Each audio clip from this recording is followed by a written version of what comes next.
2, 1.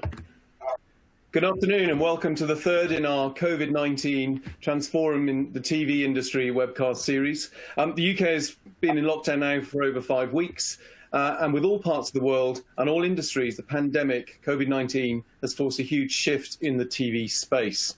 Here at the DTG, we want to explore how 3 areas in particular are affected by COVID-19: entertainment, viewers, and consumer electronics. This is the third in our series, so today we're going to talk about consumer electronics. And this is all part of our TV Transformers project, where we put together a series of webcasts and teamed up with a series of analysts and experts to look into particular issues. So far, we've had the impact on entertainment and viewer behaviour, and over the last 2 weeks, how you can now watch on demand these webcasts if you want to catch up. Today we're discussing Staycation and consumer electronics devices, exploring how CE devices in the market have been implemented and impacted by COVID-19. We've got Jack Wetherill with us today, who's a principal analyst for Futuresource. He'll be presenting some of our research. But first, I'd like to invite 2 of our panelists, Ranjeet and Howard, to introduce themselves. Hi, good afternoon. I'm Ranjeet. I'm a head of delivery at DTG Testing. Mainly manages the technical infrastructure and the technical integrity of product testing, as well as the development operations here at DTG. My mainly responsibilities overall is to make sure that we deliver quality services for various conformance regimes for various TV platforms in the UK as well as worldwide. Especially in the UK, we work very closely with Freeview, FreeSat, and overall the main aim is to make sure that the overall delivery of the service is basically all quality. Also, my role involves liaising with the industry in terms of, for with broadcasters, manufacturers, retailers, content partners, as well as the various technical experts in terms of delivering the quality services to the viewers in the UK. Thank you. And Howard? Good afternoon, everyone. I'm Howard Saycell. I'm the Chief Executive of Retra. Many of you will know Retra's been around a long time. We are the Retailers Association for all things electrical, but very much so TV and obviously lots of other things in these very strange times. So I'm glad to be a part of the event. Thank you both. I'll now hand to Jack to introduce himself and take us through his research. There'll be 2 opportunities throughout the 1-hour session we're running to ask questions. So please submit questions and then we'll submit those to Jack and the team as we go throughout the afternoon. Jack. Thanks very much, Richard. Well, hello and good afternoon. So my mission is to take you through some of the themes and trends that we're detecting in the CE industry as a result of the lockdown, with particular focus on entertainment. We at Futuresource Consulting have been researching and forecasting demand for entertainment hardware, content and services around the world for over 30 years. And of course, that's included the economic downturn triggered by the attacks on the Twin Towers in 2001, the worldwide recession in 2008. It has to be said, though, that this latest situation, being global in nature and in many ways out of human control and even our understanding, means that the outlook is really quite unclear even for this year. But I'll give you some insights and data and offer some guidance on the outlook and some suggestions about what products could help consumers and indeed the industry through this difficult time.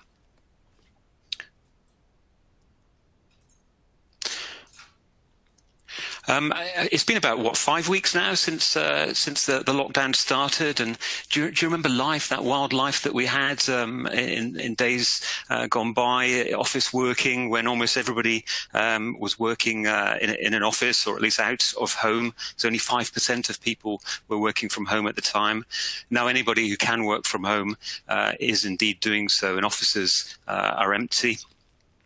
Travel, flights handled by air traffic control, currently down 90% in UK airspace. Just extraordinarily change in habits there. Petrol, diesel sales down 75%. Conferences and concerts, live events, gatherings, all cancelled, or perhaps they're being tried online. With CE Industry big events, Mobile World Congress, High-End Munich, the audio show that I would normally be going to next month, cancelled. Many shows, I'm sure, and events that you would have attended physically have been cancelled. And IFA in September will be a kind of pale shadow of its normal extravaganza. There will be some physical presence there, but it's going to be much more of a virtual event. So, the world has changed, and that's reflected in our changing habits, and shopping has been badly affected. The Office of National Statistics reported the biggest fall on record in March in terms of consumer retail sales, down 6% in value. And the lockdown only began on the 24th of March, so we can expect the April figures, frankly, to be even worse. But there have been some winners, and supermarkets themselves have obviously been the focus of consumer spend. And I noticed that household goods sales there were up 18% in March, so they were sweeping up some of the sales that have been lost elsewhere.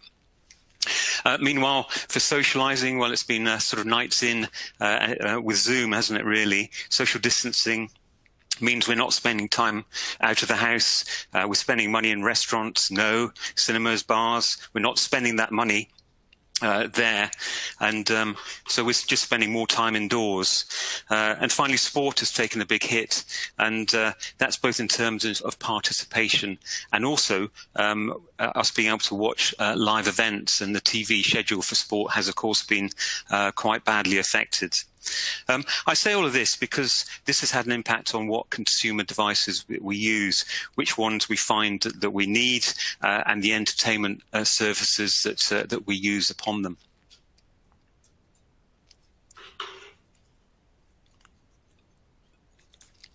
So what did the CE landscape look like in the UK before COVID-19 struck? I've taken a basket of entertainment products here to give you a feel of the scale of the market and its importance and the importance of certain categories within it. The yellow stars that you see show what we had anticipated before COVID emerged. We thought that these asterisk ones would actually be growth areas. So games, hardware, headphones, wearables, TV, and smartphones. We figured that they would all be growth categories in 2020. Last year, the market grew by 5%. This basket of products to 18 billion in retail value. And as you can see from the bar chart there, smartphones are absolutely the standout category. Basically half of spend in these on these products. Whilst the market was slowing for smartphones, we did forecast more growth for 2020, not least because of the rollout of 5G. The next largest category is one very close to the heart of DTG, of course, and that is the television itself. 2.8 billion spent last year on TV sets in the UK. And we also had them slated for a modest rise in value this year, not least due to the shift to newer technologies, larger screens, UHD, and indeed some OLED as well. Wearable devices, smartwatches, activity trackers, been a growing area of new tech, and headphones had an absolutely stellar year in 2019, largely due to the rise of true wireless, such as AirPods. Home audio there is a kind of mixed bag of products, including some growth areas such as soundbars and wireless speakers, whilst others, more traditional ones like hi-fi systems, perhaps struggling in the face of that move away from packaged media such as CD. You'll notice gaming hardware in there as well. Just 4% of spend last year, but this was due to be pegged for growth this year as a result of new console releases at the end of this. Two smaller categories in terms of value, but hugely important in visual entertainment, are media streamers such as Chromecast, Amazon Fire, and also DVD and Blu-ray players. Streamers are arguably the latter-day DVD, Blu-ray player for those who don't have a smart TV. As we'll see, online content will be a theme during this presentation. That whole thing about IP-related content and devices, super important. So we love all these devices and we rely on them, and some of them we rely on more than ever as a result of lockdown, especially those devices, as I said, which are connected devices. So it has to be said that entertainment devices are really pointless without content. That phrase, content is king. The two previous webinars that have been hosted by the DTG have shown ample evidence, actually, about how consumers have turned increasingly to consuming more content in the home. I won't revisit all of those numbers because there were many of them over the 2 hours of presentations. But just a few. Broadcast TV viewing was up 16% year on year in the week to lockdown. Both news and, frankly, light relief, and that still holds true today, doesn't it? We may be following, watching more TV for the news, but also just distraction as well, a bit of escapism. You'll notice also that SVOD or subscription video on demand, such as Netflix, has leapt up, not least because of the launch of Disney Plus, which was extraordinarily, fortunately timed, because it was in, if I remember rightly, the very week of lockdown. As I said, I would recommend you look back if you want to know more about the changes in content. Have a look at my colleague David Sidebottom's presentation, which was done 2 weeks ago today in this very forum. And I should mention, of course, that broadband traffic is a key figure. That up 45% is super important, again, underlining that theme of the relevance of being able to access content and services online. So suffice to say that this change in behavior impacts the devices that people use and desire. And of course, it's about devices that we're talking today. The UK home entertainment hardware landscape, we've got basically vision and gaming, and then we've got audio. And if we look at vision and gaming, we've got TV sets, of course, that's core to this. There's around 46 million TV sets in use, just to give you a feel for scale of things. We've got set-top boxes there, obviously pivotal for pay TV content. Media streamers are a really growing area, 13 million or so in use. And as I said, those are often used to turn an old-style TV into a smart TV, or augment what is on the smart TV with other content from other streaming providers. We've got games consoles there, 10 million in use. DVD and Blu-ray players, around 20 million in use. Tablets as well. If you add them all together, there's around 120 million, we figure, of those devices, all centered around vision and gaming in use. And then, of course, don't forget audio. That's an absolutely growing area. We've got here sound bars, hi-fi systems, wireless speakers, which of course are making a big splash now because there's smart speakers as well, which is included in that category. There's over 25 million smart or wireless speakers in use, and over around half of those are actually smart speakers. That's been an extraordinary growth area. And I mentioned earlier about headphones being super important. So many being bought for multiple activities, and interesting actually how many are used in connection with viewing TV, and I'll mention that figure later on.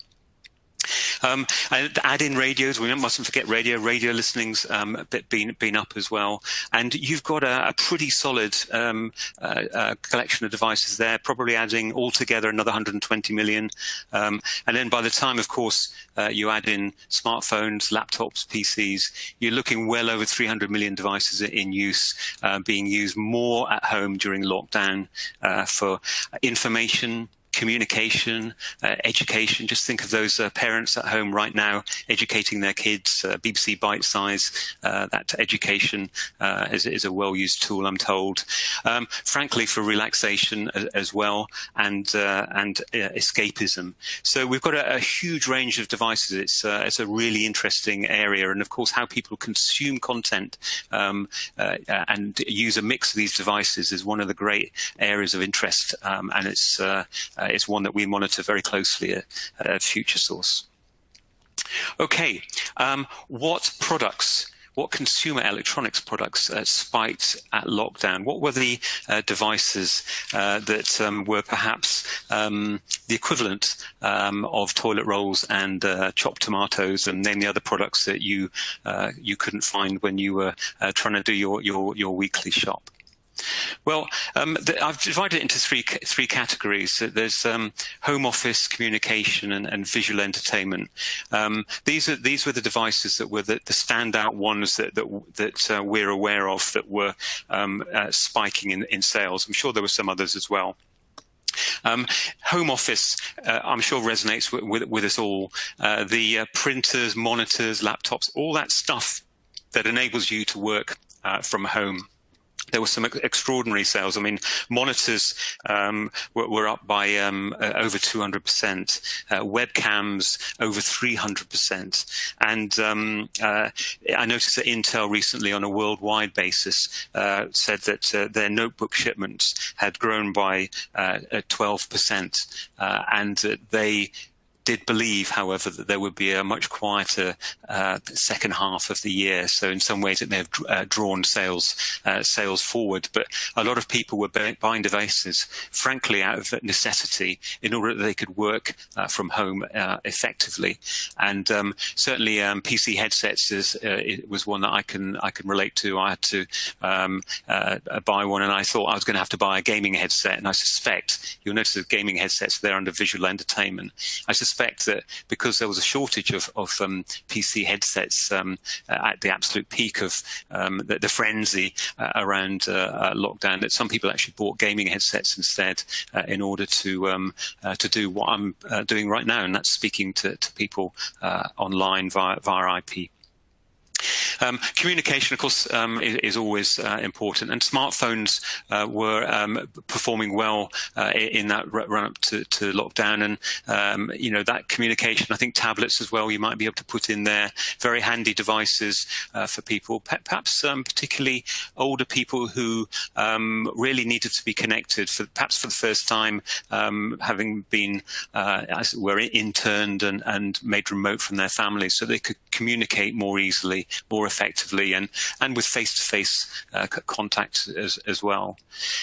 You'll notice under visual entertainment we've got secondary TV sets. So yes, there was in that week before lockdown a sudden spike in TV sets. I think it was around 60% or so. But of course, year on year for one specific week, there are so many different factors that can come in at play here. For example, when Easter was, or what the weather was like, etc. But it did show that there was a definite rush there to buy, I think, additional sets. I've put 32-inch there, indicating that they were the kind of smaller screens that people were particularly looking for. Probably for additional sets, that you don't. It's one thing, during normal times to have one TV, big TV in the lounge, but perhaps at times of this where you've got more family at home. I've got an extra 2 students living back home again, that people could enjoy and sit back and watch content they want to watch without the rest of the family being burdened with it as well. You'll notice Nintendo Switch in there. That was another one which everybody wanted to buy. It was for escapism, particularly Animal Crossing is one of those games where it's just pure escapism, and why not? So those are the ones that were definitely made the headlines, but there were other products as well that were I think we could, at retail, if you like, push these whilst consumers are stuck at home and say, look, these are really good products to buy. They're all great investments. When you think about how much it costs to go to restaurants and generally have nights out, these aren't really expensive and they last for years. And right now, why not invest in your home devices when actually you're going to use them more than ever?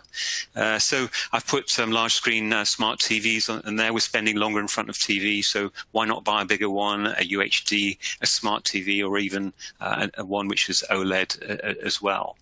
And if you're going to be subscribing to Netflix, etc., you may as well make the most of that sound as well. And sound bars are a great way to make sure that sound is as good as it can be without too much inconvenience to do with wiring, etc. And it's worth knowing that our consumer research shows that actually 69% of soundbar owners listen to music or other audio when the TV is turned off. So they're using their soundbar as a kind of hi-fi, if you like. So that's another angle that retailers might want to push. Media streamers, as I say, a cheap way to make a TV smart. If you want to watch Disney Plus and you've got an old style TV, just buy one of those or an equivalent, and suddenly you've got some entertainment on hand. You don't have to rely on broadcast. Other products which I think are well set for lockdown: wireless and noise cancelling headphones. I mean, what better way to self-isolate from others in your household? People can walk around the home listening to their own music without disturbing others, and great for self-isolation, as it were. And some headphones, and I mentioned AirPods, they're actually, I noticed, I don't know if you've seen this, but a lot of people who are communicating this way often have AirPods and they're using the microphone as well as the earpiece in order to carry out their communication. So that's definitely an area. Wireless and smart speakers. Again, if you've been normally traveling out and about and now you want to, you're locked down at home, and for once you think, well, actually, I listen to my music generally on headphones, but why not liberate it with either a wireless speaker or a new wireless speaker, which is perhaps better, maybe one which has got a screen to enable that face-to-face communication that we talked about, that kind of FaceTime talking. So I think those products are well placed. And then finally, the ultimate escapism, if you like, VR headsets. This is obviously can take you to other worlds entirely, alien worlds in many cases. We know that this is a product area that has still got a long way to go, especially for the content and that innovation. And we also know that the products have been quite short supply because of manufacturing issues. But if you could get hold of a VR headset, you could transport yourself to another world, albeit for a short time. Of course, they're well placed to help us. We might desire them, but can we afford them? And will they be actually available? What will the situation be? Those are topics which I'll consider shortly. However, I'm going to take a little rest there and hand over back to Richard and see what questions may be coming through. Hi, Jack, thank you very much. Very interesting. One question that's come in is from David Rowick at FreeSat, just pointing out that set-top boxes, of course, aren't just pay TV and streaming sticks. They're also kind of FreeSat and Freeview. Any indication on how well FreeSat and Freeview are doing during the lockdown? I don't know, to be honest with you. It may be our questioner might be able to help us with that. But yes, I was using shorthand, as you often have to do with these presentations. I wouldn't underestimate the value of Freeview and FreeSat boxes as well. Yeah, sure. I mean, one thing that's definitely for sure is that the importance of free-to-air television and public service broadcasting has come out very clearly in all our research. So my guess is it's well worth us coming back to that point and seeing how that market's growing. Howard, you were giving me some real insights into how your retail members are addressing this. Is it worth you making some of those points? Yeah. Thank you, Richard. it's been a very, very interesting market, to say the very least. When we got sort of 4 hours notice on that memorable Monday evening that all the stores were going to be closed from 10 o'clock that night, a lot of retailers were very, very concerned, as you can imagine. We've got about 700 retailers that are members of Retra, and I would say that a number have taken the decision not to continue to trade, but many have continued to trade both online as members of buying groups such as Sirius and CIH Euronics, and others have continued to trade via phone. And the ones that have taken the decision to trade have actually had some remarkable results. Some of the guys are actually doing as much, if not more, business with their store closed than they did prior to closing it. So the people with the strong online presence, the people with a very good community network have actually done really well. Specifically on TV, I can echo the thoughts. The 32-inch small screen flew out of the stores in the first couple of weeks. Been some supply issues, if I'm honest, around those. And then at the opposite end, sort of, very large, expensive televisions, 65, 75-inch TVs, again, very, very strong. Other items that might surprise people is that, for instance, bread makers sold out very, very quickly, and so did anything really remotely to do with refrigeration.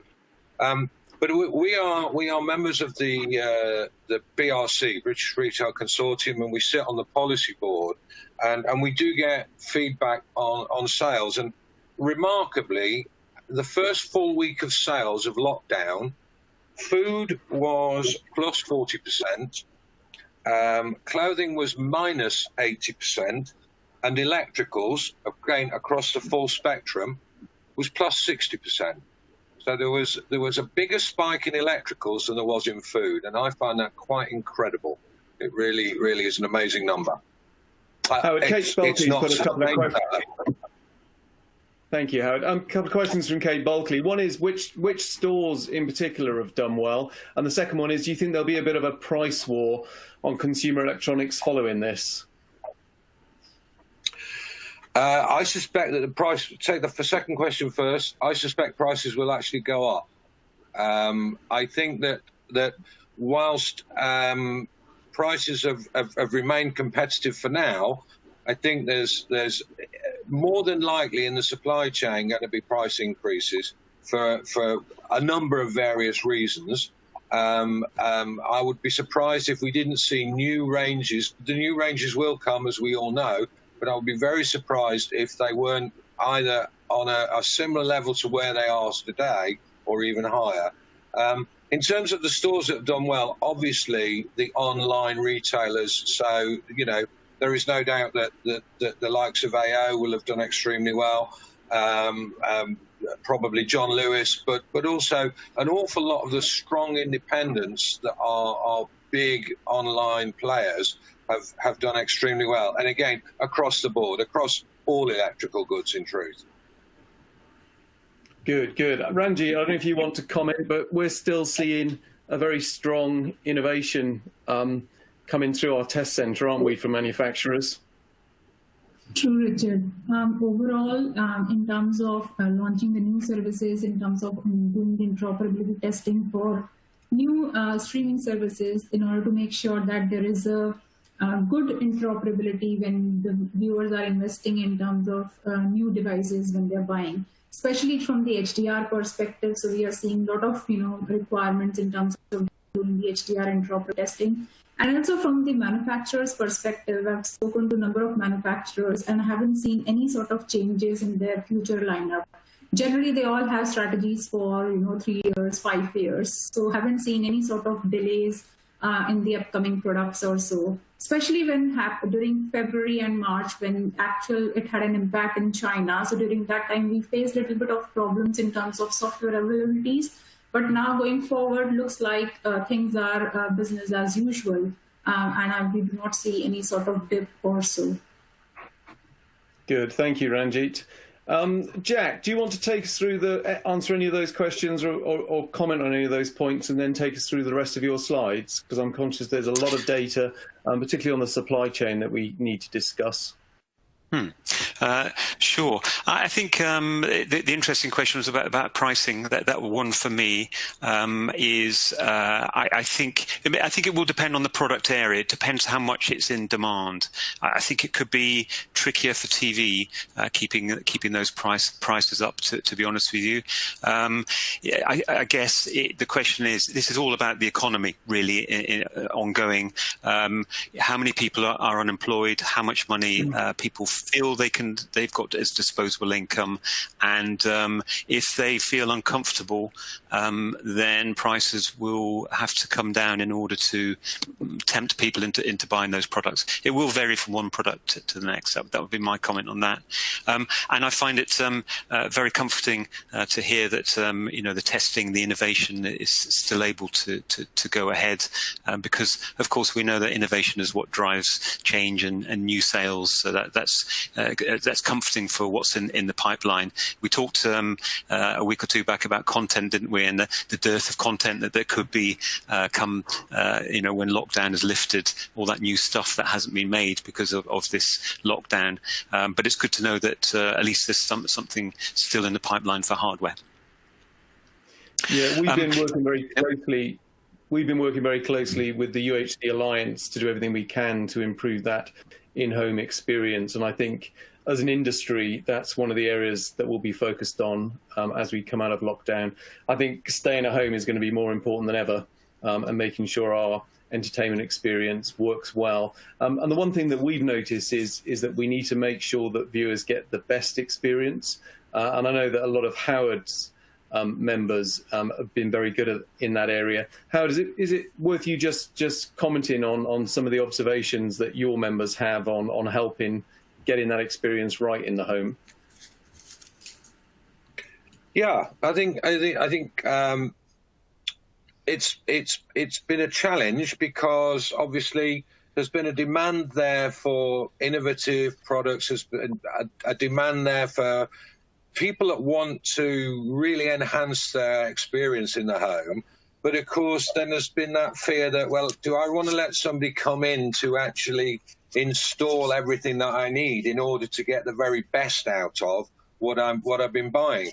But a lot of the members have been really, really good in terms of providing the right kind of PPE and the right kind of sanitized installation process, and they've put in very good, strong protocols, which has enabled them to do work in the home very safely, both for them, their staff, and of course for the consumers involved.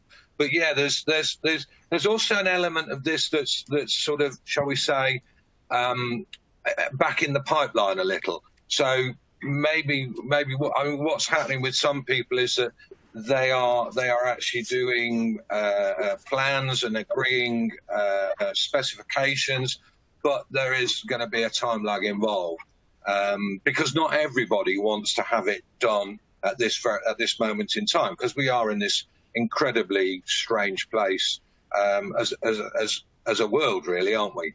But yes, there's lots of members. Members are doing things like virtual tours of their stores and engaging with consumers for many of them in a very new and innovative way, which is really encouraging.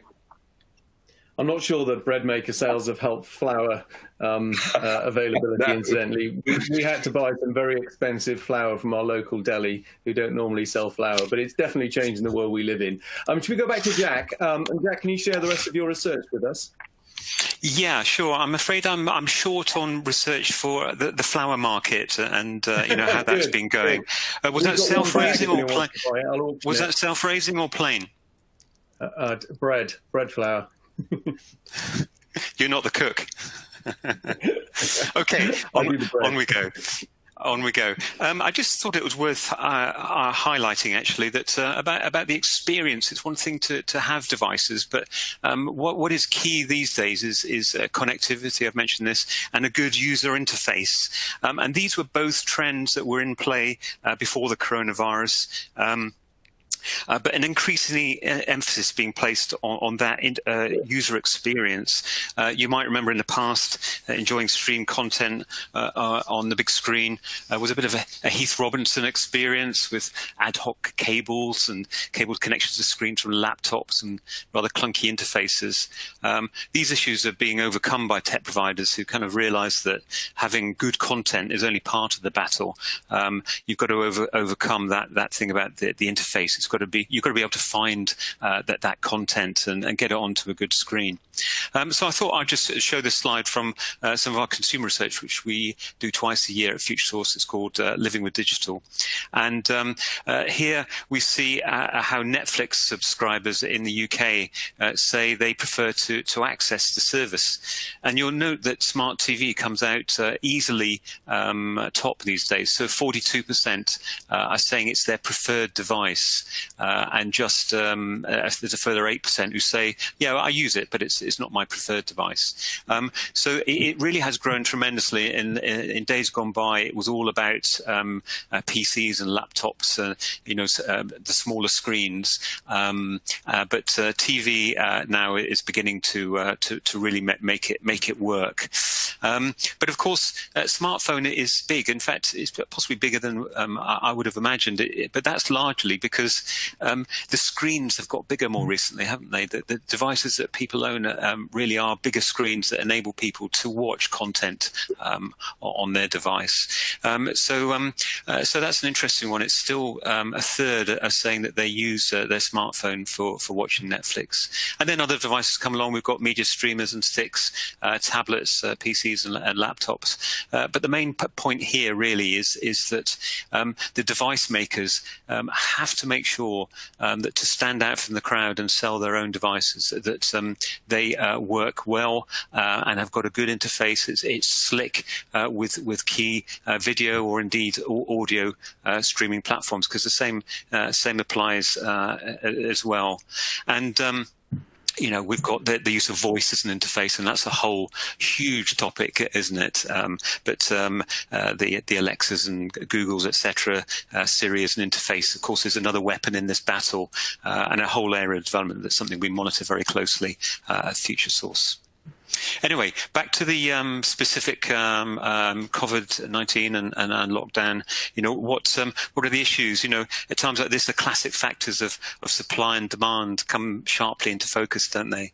And in terms of manufacturing, China is, of course, a hub, and it was shut down for 4 to 6 weeks. The factories weren't operating, and this has obviously interrupted the flow of product.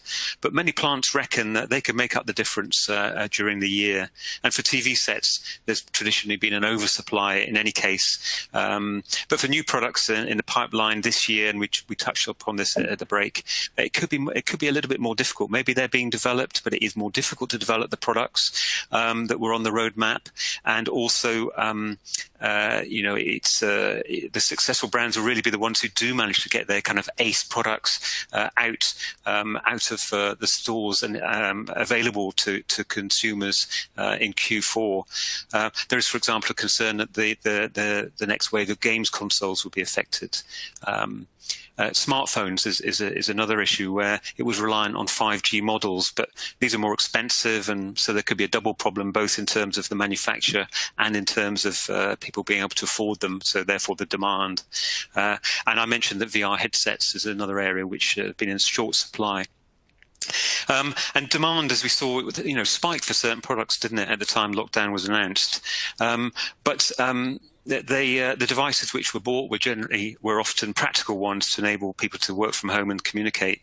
And the shortage of stock at retailers going forward will be less of a problem than it was during March and early April. And the real question is whether retail recovers, isn't it?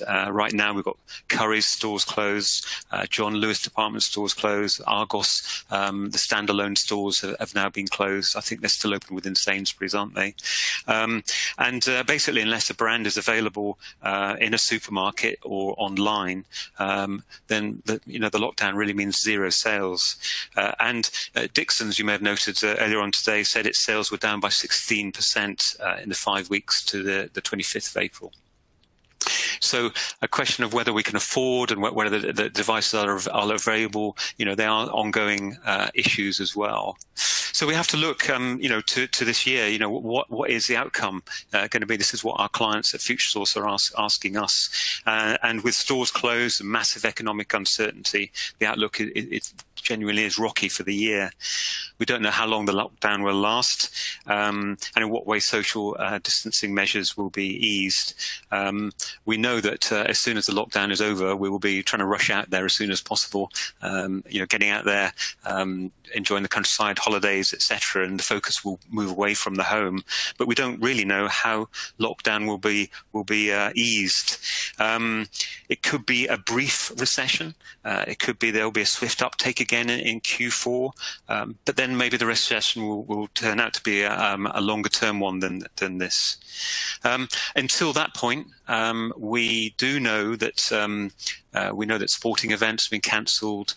So, for example, Wimbledon would be a classic TV watching moment, certainly in our household. The Olympics, the football Euros, those are products which often in retail, other products, the events are used to hang sales promotions from. So that's a tricky area for us. And it could be that the product spikes that we talked about already have drawn seasonal demand forward for some products. I mean, frankly, if you haven't bought a PC headset by now, are you really going to be buying one, when the lockdown is over? It would seem, maybe an unnecessary spend. As I mentioned, touched upon that possibility that new product launches could get delayed. Those are all areas that are great unknowns, if you like. What we do know is that stores, they will reopen. At some point, sentiment should improve, and sentiment's very important. Even if people haven't lost their job, there's the fear that they might lose their job. So we need to get through all of that. And as I said, people are keen to get out after lockdown. So when it is over, I think outdoor and mobile products will benefit. So, our best suggestion right now is that full-year consumer electronics spend in the UK might fall by 8 to 12%, something like that this year in terms of value. Yes, I hear what Howard is saying, but as I mentioned, I think that pressure on value will be, or average prices, if you like, will be more extreme than it is for unit sales. So if people want to get a new TV after all, they may well trade down in terms of spec or brand. That's the kind of thinking that we're thinking of at the moment. So in volume, we think that the better performers will still be headphones, which had such momentum last year anyway. We really think they'll be up, and media streamers to an extent as well. I mean, both are relatively cheap devices, you can argue. And then perhaps some single-digit declines in terms of units for soundbars, wireless speakers, TV sets, those kind of products. Smartphones, we think, will take a bigger hit still. I mentioned about the 5G issue, and there is a bit of a circular thing here. 5G rollout depends on more handsets being in the market. So, and because they're that much more expensive, we think that consumers might well hold back more on smartphones than they would have done otherwise. So that's how we kind of see at the moment on the 29th of April at 3:15 in the afternoon, how the market could pan out. I just wanted to finish really with a final theme to consider, and it's been touched upon already, the growth of online retail. The Office of National Statistics said internet share of retail was 22% in March, and that's up by 3 percentage points in a couple of months. It was 19% in January, and I think it was in 19% 2 years before that. So it kind of was fairly static, and it's pushed it further over the line. And that's a definite interesting development. Dixon's Carphone reports 166% rise in online sales in those 5 weeks to the 25th of April. They obviously were extremely important sales, but they didn't still managed to recover the loss of in-store sales. So as I said, total electricals were down by 16% during that period for Dixon's. John Lewis, their online sales were up 84% since mid-March, although that's more than just electricals, it has to be said, but it does exclude Waitrose, and Waitrose has actually been a very handy pickup point, hasn't it, for many consumers, rather than having it delivered direct to their door. And then last on the list, but certainly not least, is Amazon. They must be rubbing their hands, really. 100,000 new staff being recruited worldwide to cope with the rise in demand. And they're now just recently announced another 75,000 staff. It's extraordinary growth, isn't it? And in terms of electricals, it's obviously seen a lot of heavy trading, although in some cases products that weren't deemed priority goods were actually held up somewhat, weren't they, by Amazon. So I think that this is an area where we're likely to see more acceleration. Well, there's been an acceleration of a trend that was already in play for electricals, this shift to buying online. And I think for many, this new habit won't be unlearned, if you like. It will stick. And the really important thing is that retailers and brands, etc., embrace this. And Howard was talking about these virtual tours of stores, and we know that Dixon's is talking about having assistants come out and help consumers in a more sort of socially distanced but helpful way, so that they can pilot their way around the products. Okay, final slide, just the key takeaways. I mentioned this, the shift to digital and connected products and services has been reinforced by this crisis, and frankly, the internet backbone seems to be coping pretty well. Demand for certain in-home devices spiked during lockdown, but maybe other device sales will rely on that swifter economic recovery. The nature and timing of the lift of lockdown will impact demand for CE. When these measures are eased, consumers, as I said, will likely focus on portable and outdoor, so there might be to do with cars, could be party speakers, for example, which was a big growth area, party Bluetooth speakers. And then finally, that ongoing trend towards internet retail has been accelerated, and brands and retailers will need to double down on their efforts here to really make sure they can succeed against their competitors.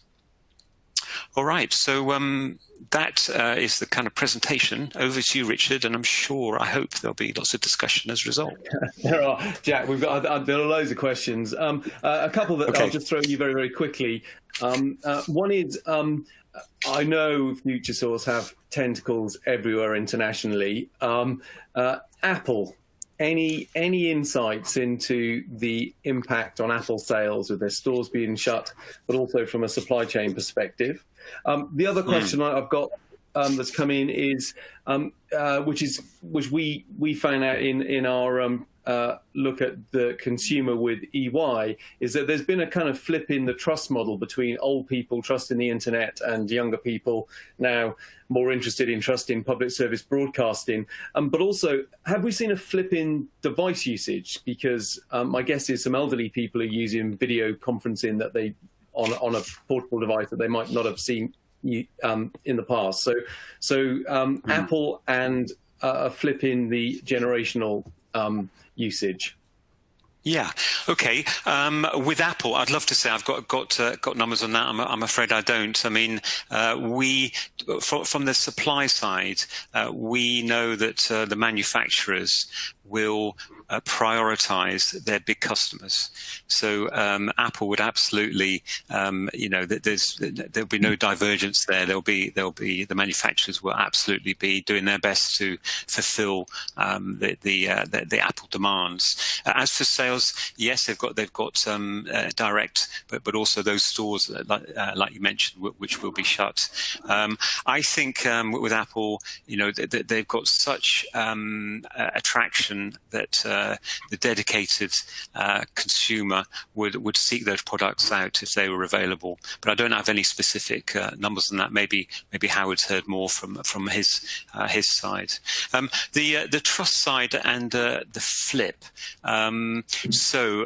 Yes, we certainly believe that the use of connected devices and smartphones, I mentioned smart speakers, tablets, all of those, absolutely, the user base will have been widened out by this, particularly older people, because of that distancing that they've been forced to undergo more than others.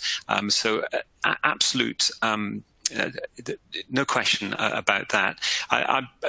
When you say flip, are you referring to younger people not using those devices? I'm not quite clear what you meant. There's been a flip in trust where the youth have come back to public service broadcasting, but also I just wondered about the device usage, because typically elderly people may have used a main television. They're clearly now using portable devices more for some of these digital connected areas. I just wonder whether you've seen anything on streaming devices, etc.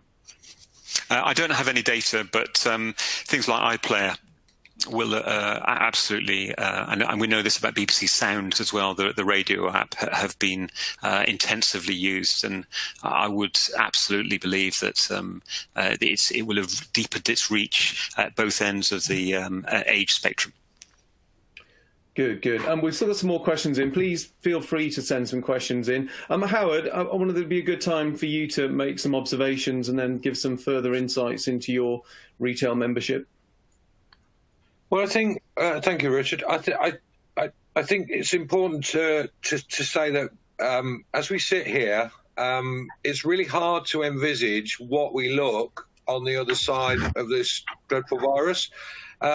But what we are seeing, I'm absolutely certain, are changes that will remain in our society. So older people becoming much more comfortable and much happier using new technology. It's the only way they can speak to their grandchildren. It might be the only way they can access the sources of food, commodities that they need.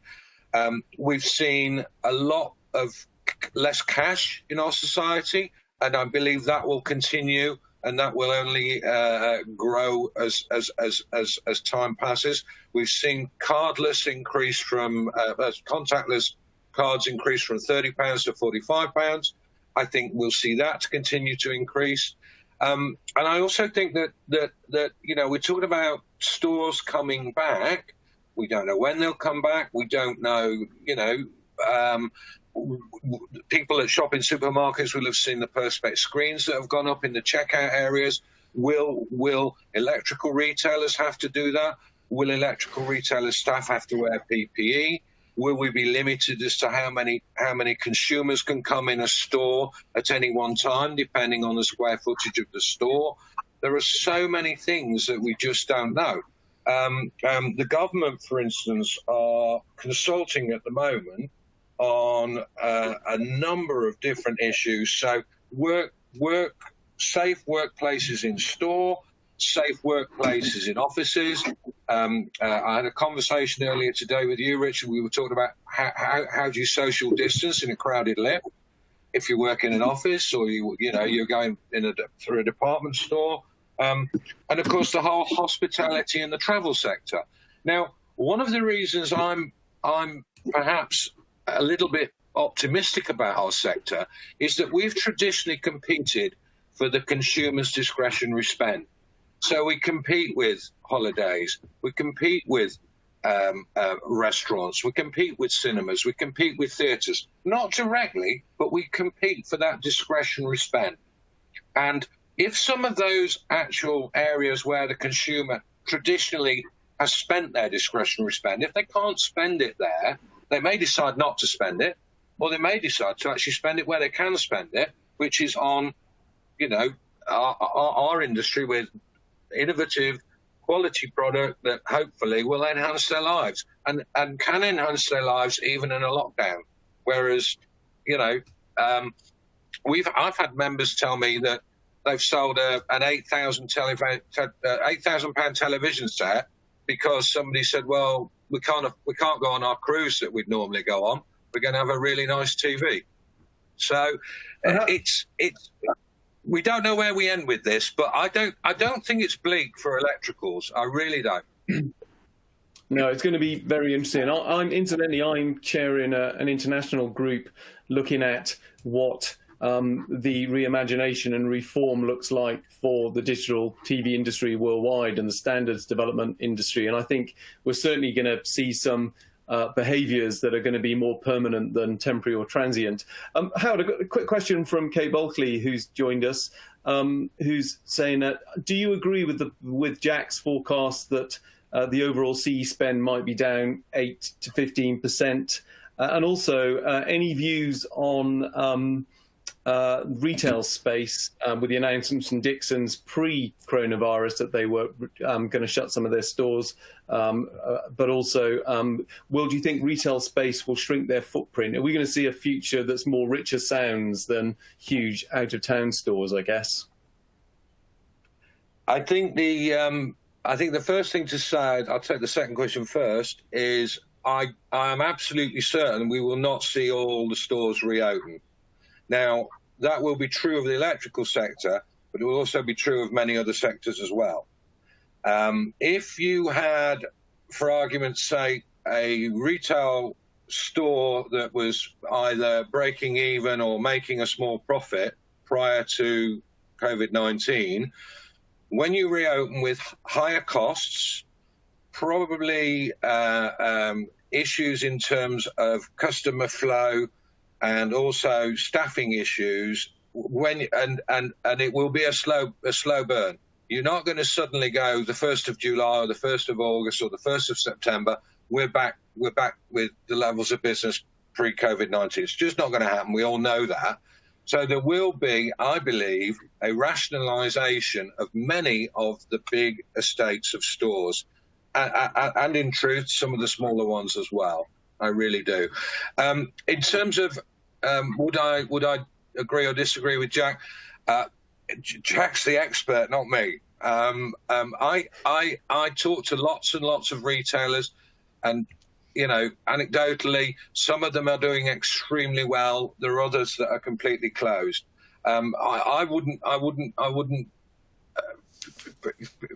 at all really argue with Jack's numbers. It'd be interesting to see who loses that business in terms of the overall share of the cake. Whether it will be some of the big boys or some of the smaller retailers, or roughly across the board. But there's no doubt it will be extremely difficult not to see the CE market go back in the coming months. Good. Ranjeet, which features are you seeing coming through that are important both to the industry, but also clearly manufacturers and platforms are going to try and address consumer needs? So what pressure are you seeing from a test and interoperability perspective? So basically now manufacturers are in a process of launching the new models in terms of development. They are targeting for 2021 models. So major concentration is getting on the HDR, 4K features, especially the resolution, the frame rates, the high dynamic range, color. And then it's not just the video, even the sound, next generation audio also. So we are working very closely with the manufacturers as well as with the platforms which are launching these new services, video on demand services. And the viewer has become more intelligent during the COVID-19 situation, because a lot of viewers now are interacting with other viewers through Skype or web chat, and they're just asking questions: which TV you have? Oh, I have watched this particular program. Have you watched this particular program or not? So all those interactions are also leading in terms of curiosity within the viewer in terms of whether they have got the best television or not. And in those circumstances, also it is very on a very positive note that viewer has become more and more intelligent, and also they understand these sort of interoperability issues which may come in terms of when they are connecting various devices with their new televisions or so. So overall, in terms of interoperability, in terms of making sure that the in-home experience is is basically is important for a viewer these days. So overall, working very closely with the platform operators in terms of launching these new services, video on demand, and so on. I mean, certainly I'll work with the broadcasters and the platforms and all the streaming companies and the telcos. It's all about resilience and all about quality of service. So I think we may well see a kind of reawakening of the demands put on us by consumers. We're coming close to the end of the session now. So what I thought I'd do is go to Howard and just ask him for a quick view on what he thinks will be the big differences in retail going forward, and also what are the differences and also what are the opportunities. And then maybe, Jack, I'll get you to say a final few words on where you think the kind of big trends are and what we should watch. I think for certainly our members, I can talk specifically about our members, and I think what our members have tried really hard to do is to look after and engage with their local communities. So you've got situations where people will still deliver, they will still install where they need to. There's been instances of members delivering to an 84-year-old lady a 30-mile round trip to deliver a kettle because she was boiling water on her hob, and they've been able to demonstrate their value to their community. In many cases, we've dealt with generations of families, and so wherever we end up out of this, we hope very much that the consumer will actually remember who's actually stepped up to the plate and looked after them through these difficult times. I think there is a massive opportunity now in terms of actually exploiting, perhaps that's the wrong word, but driving business with the grey pound, and that the more comfortable people of a certain age get with technology, I think the more they will invest in it. So I think there is definitely an opportunity there.